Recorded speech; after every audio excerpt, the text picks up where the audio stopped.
বাংলাদেশ সেনাবাহিনীর উদ্যোগে নাসা গ্রুপের শ্রমিকদের বেতন ভাতা পরিশোধের সমঝোতা বৈঠক অনুষ্ঠিত। বিশেষ প্রতিনিধি বাংলাদেশ সেনাবাহিনী শিল্প নিরাপত্তা সেল ও জামগোরা আর্মি ক্যাম্প এর উদ্যোগে শ্রমিক নেতা, পুলিশ ও জেলা প্রশাসনের কর্মকর্তাগণের উপস্থিতিতে নাসা গ্রুপের শ্রমিকদের বেতন ভাতা সংক্রান্ত জটিলতা নিরসনে 10 সেপ্টেম্বর 2025 তারিখে সাভার ক্যান্টনমেন্টের গলফ ক্লাবে একটি সমঝোতা বৈঠক অনুষ্ঠিত হয়।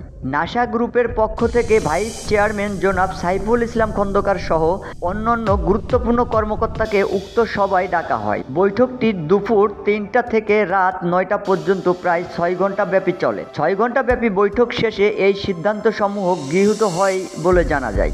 1.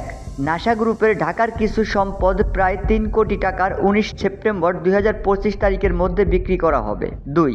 আশুলিয়া অবস্থিত জমি প্রায় 33 কোটি টাকার 22 সেপ্টেম্বর 2025 তারিখের মধ্যে বিক্রি করা হবে।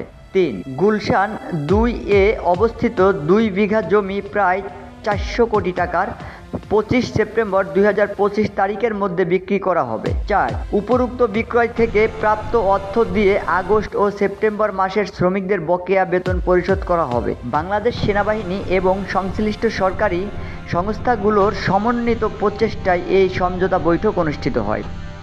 উল্লেখিত পদক্ষেপসমূহ চুক্তি অনুযায়ী সঠিক সময়ের বাস্তবায়ন হলে শ্রমিকদের বেতন ভাতা সমস্যা নিরসন হবে বলে আশা করা যায়। উল্লেখ্য, 5 আগস্ট 2024 তারিখে সরকার পরিবর্তনের পর নাসা গ্রুপের চেয়ারম্যান নজরুল ইসলাম মজুমদার গ্রেপ্তার হন এবং বর্তমানে তিনি কারাগারে রয়েছেন।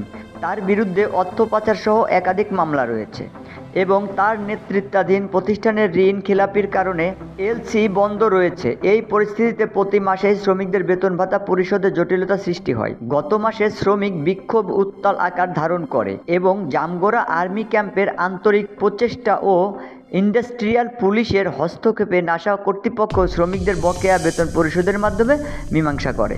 এ মাসেও নাসা কর্তৃপক্ষ বেতন প্রদানে ব্যর্থ হলে শ্রমিকদের প্রাপ্য বকেয়া পরিশোধের একটি কার্যকরী ব্যবস্থা নেওয়া জরুরি হয়ে পড়ে। শফিক সাগর, আজকের দুর্নীতি।